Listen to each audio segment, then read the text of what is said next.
State of the Sun Devils with Jeremy Schnell, Jesse Morrison, and Damon Allred. An Arizona Sports Podcast.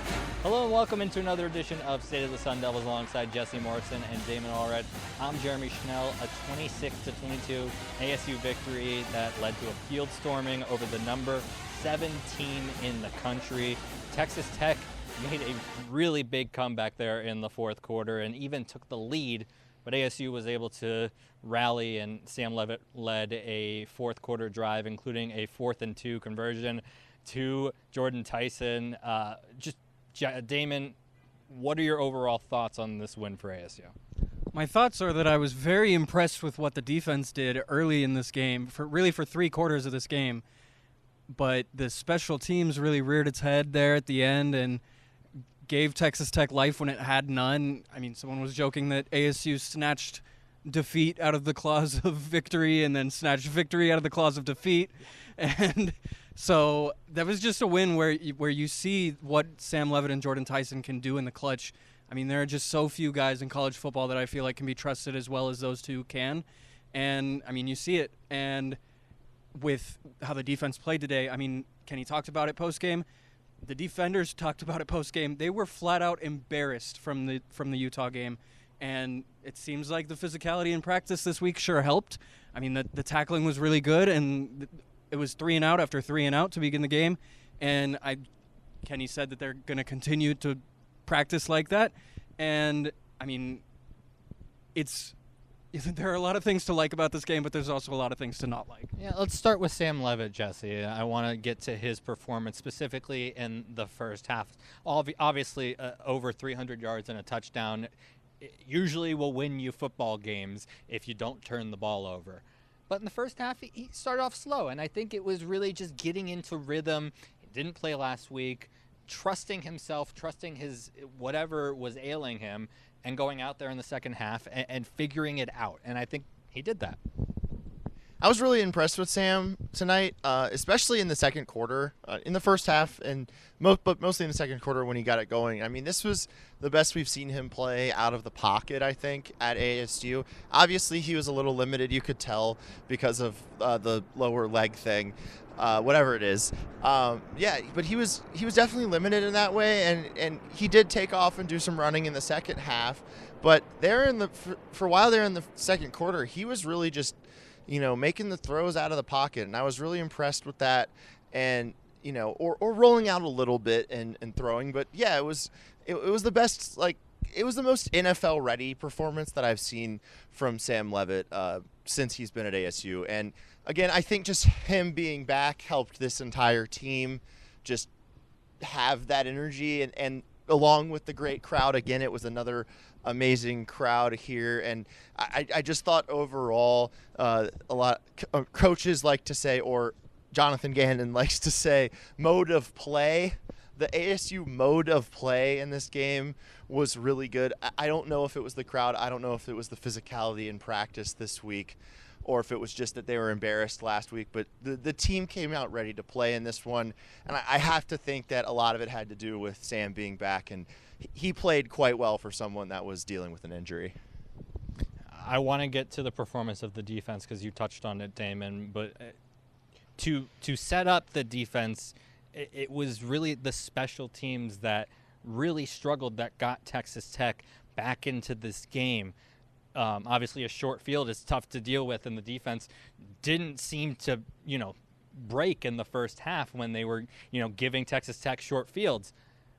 But if you continuously do that, it's going to lead to points, especially against a Texas Tech team that is really good and, was deserving of that number 7 ranking coming into today. And when Will Hammond started off looking as poor as he did in the first half, I think it was only a matter of time before he was going to start to find his groove, because we know that he can be a good quarterback.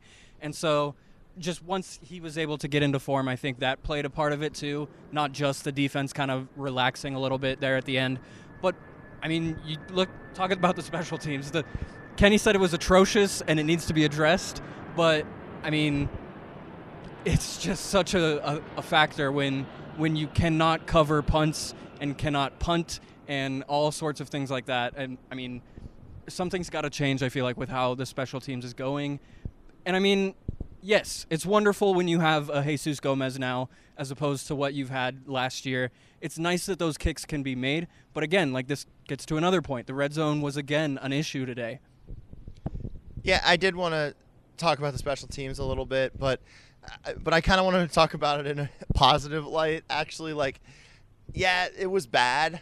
I think they might have to make a change there, transition a role there. I don't think you get rid of Charlie Ragle, but you might want to move him into a different role from what he's doing right now. But I was really impressed with the fact that Jesus Gomez came in and did his job. And he was 4 for 4 on kicks. ASU probably wouldn't have won this game last year with their kicking situation that they had.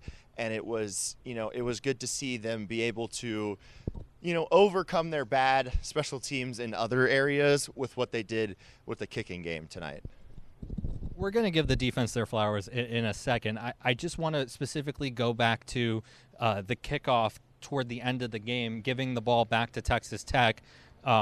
There was an offsides called on a kick where it was short, and then they decided to come back and kick it short again. I don't see the reason in doing that, giving the other team the ball on the 35-yard line instead of just booting it out of the back of the end zone. It doesn't make sense to me. I know I've seen Jesus Gomez kick it out of the back of the end zone. I know he has the leg for it. Giving the other team the ball on the 35-yard line on a short field with a very capable offense, it's a recipe for disaster. I just didn't understand that game plan, and it gave Texas Tech an opportunity for that Hail Mary at the end of the game on the 29-yard line or wherever they were. I liked the first decision to do it, where it wasn't just a squib. I liked that they were trying to keep it out of the hands of the two dangerous Texas Tech running backs that were. Yeah, but I don't know. What if they booted it into the end zone and they took it out from 9 yards deep? I think they made a good call with the first one there, but with the second one, the squib up the middle, I didn't really understand that. But again, it was a win for ASU. Like, I don't have that many. I'm not going to sit here and complain about special teams. I think that's for later in the week and our pregame show next week. Okay, let's talk about the defense. First half was fantastic. Bend but don't break a little bit. Obviously, Texas Tech went for it on fourth down a few times, and ASU was able to turn them over. What specifically on the defense caught your eye today, Damon? I think the way Keith Abney played was incredible. I mean, this dude, what can you say that's enough about Keith Abney? He's becoming the defense's Jordan Tyson in some ways. And the way that those two kind of battle in practice, sometimes there's a little bit of positional overlap, kind of, as far as what an offensive guy does and a defensive guy. But just Keith Abney has been incredible. There were so many plays he was making in coverage, and so many, I mean, on the first play, it was a tackle of Will Hammond at the line of scrimmage in open space and preventing that from being a bigger gain. So I think Keith Abney was the real standout on defense for me. But just the way that the defensive line played as well, it was unfortunate to see Prince Dorbuck go out with an injury.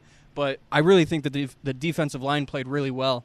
And that's kind of what rushed Will Hammond into some of these situations where he's starting to look worse than we had seen in flashes. I wanted to point out Boogie Wilson because he was flying around out there, and Martell Hughes for coming up with that interception off the tip there. But yeah, Boogie Wilson just really, really impressed me after a bit of a rough performance last week against Utah. He was out there flying around. There was one drive where he had two big tackles against Texas Tech rushers, and then he had a pass breakup, I believe, as well. So that was really impressive by Boogie Wilson. And then, the defensive line as well. I think they did their job. And I think that, it was cool to see Anthony Cooper, Unk, as the defensive line group calls him. He's really old, if you guys didn't know. He's been playing college football since Herm's second year at ASU. He was here for that win against Oregon. So that the previous top 10 win that ASU has had. So yeah, it was cool to see him get in there and have a big play in a big moment like this, because I know he's been through so much in his career. It was interesting to see Texas Tech get away from the run game, specifically with Dickey out there. It was strange. 9 rushes for him, only 40 yards. Obviously, Hammond ran the ball 15 times. They kind of got away from the run game. Some of the passing game was working, but it was after you saw what Utah did to ASU last week, I feel like the game plan would be to run against them. Was that weird to you, Damon? Did you expect that? Yeah, it seemed like the blueprint was out a little bit as far as what quarterback run game can do to ASU. We saw how they struggled with it against Evan Dampier, and they handled it much better against Will Hammond. I'm not sure how many rushing yards he finished with, but I mean, it felt like it just wasn't near what he's normally done. It was 15 rushes for 47 yards, thank you. And yeah, that's just not anywhere close to the 10 rushes for 120 yards that Devin Dampier had. And so Keyshawn Elliott mentioning that game was really such a pivot point for them where he wasn't even going on social media afterward because he was just embarrassed. And so for them to be able to get right in that sense against really the number one total offense coming in the country, and like they were averaging 558 yards per game. I think when I checked with midway through the third quarter, they only had 150 total yards. And so just a really incredible performance by that defense. But if we're ready to move on from the defense, I was just going to talk about the running game, but on the ASU side, since we were talking about the running game. And, ASU did not run the ball that well, but I felt like they were effective enough in this game against a defensive line that we came into this week like, oh my gosh, this defensive line is going to wreck the ASU offensive line. And it looked like that in the first quarter, but that ASU offensive line kind of settled down, and Raleek Brown had a solid game, capped off with a game-winning touchdown. So that was really cool to see. Yeah, and specifically with, running the ball, but also keeping the short passing game going. 7 yards at a time, 5 yards at a time. I think we saw that specifically on that last drive that led to the Raleek Brown touchdown, Damon. That is what's going to win you a football game against the Texas Tech defensive line. You don't allow them to get to Sam, and good things will happen.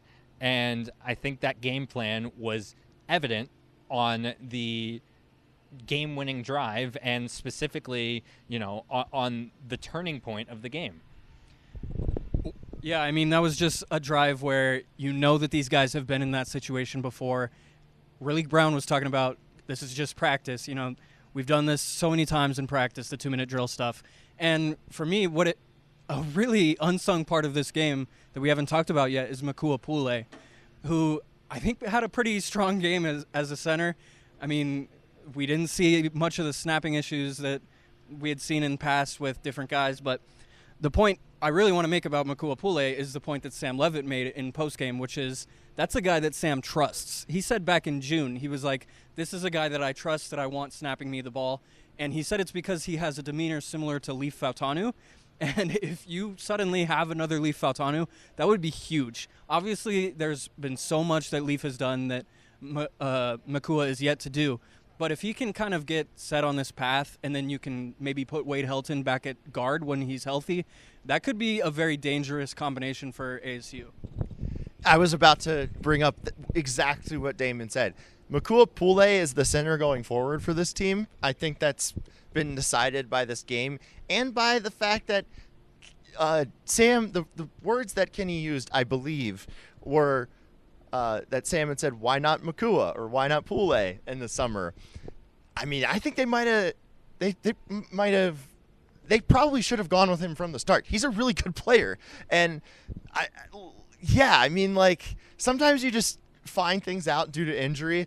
I mean, we've seen it throughout sports going all the way back to Lou Gehrig. But I think this is one of those situations where I think he's the center going forward. He looks great out there. And to your point, Damon, if that's going to help shift over Wade Helton to guard, that could really help ASU's offensive line when they need it the most, specifically because Ben Coleman is out and you don't know what you have at the guard positions at the moment. That's exactly right. I mean, it really just sucks to see the news about Ben Coleman. I don't know that we've talked about it on this show yet, but for him to be a guy that came here right when Kenny Dillingham was hired, coming off that 3-win season with the sanctions still about to happen, And for Ben to really stick it through that first season where he wasn't able to see the field because of injuries, and then have the season that he had last year, it was nice that Kenny mentioned this isn't going to be the last you'll see of Ben Coleman with Sun Devil football. He'll be involved at some point again in the future. So I think that point kind of gives me a little solace from that standpoint, but still, that's just a huge guy that you're missing. Before we get out of here, receiving game, Tyson, another 105-yard performance with a touchdown, 10 catches. And how about Jaron Hamilton? Jesse? Yeah, Jaron Hamilton. He's starting to look like that guy from fall camp that we were ranting and raving about, and then it didn't really happen, and we were like, oh, this is just another one of those fall camp receivers that people hype up. And I hyped him up at the end of fall camp as well. Yeah. So I hyped him up, or not the end, at Camp T, I hyped him up. And so, yeah, I mean, he went out there and had 2 of the biggest plays of the game. So I've been impressed by him. Really going back to, I believe it was the TCU game that he had the first big catch in. Real quick, Damon, I want to talk about the pass interference that he also drew. Yeah. So that's the third play. Yeah. I mean, I was so high on him throughout all fall camp. There were times that I thought he was going to be the wide receiver 2. Today he was the wide receiver 2. And you hope that's something that you can get more of going forward. I think that the 7-yard catch he also had was pretty telling as well, because you know that the vertical threat is there, but you want the underneath stuff to be there as well. And I think that that's a big step in his game. And like Hines Ward was telling me the other week, that these catches are just confidence builders for him. And the more he gets those, the more he can kind of expand that game. Well, specifically when you have speed like that, it is so easy to get those medium gains, right? So for him to be able to get that 7-yard catch, like you said, on the out route, Damon, that's important moving forward, because ASU needs that. Specifically, if Jordan Tyson's going to cramp up like he did today, they're going to need another receiver to catch the ball. That's going to do it for this edition of State of the Sun Devils. Thank you so much for listening and watching. You can find us on all forms of social media at AZ Sports Devils. You can find all of Damon's articles that he wrote during, before, after, in the future on ArizonaSports.com and the Arizona Sports app. For Jesse Morrison and Damon Allred, I'm Jeremy Schnell. Talk to you soon.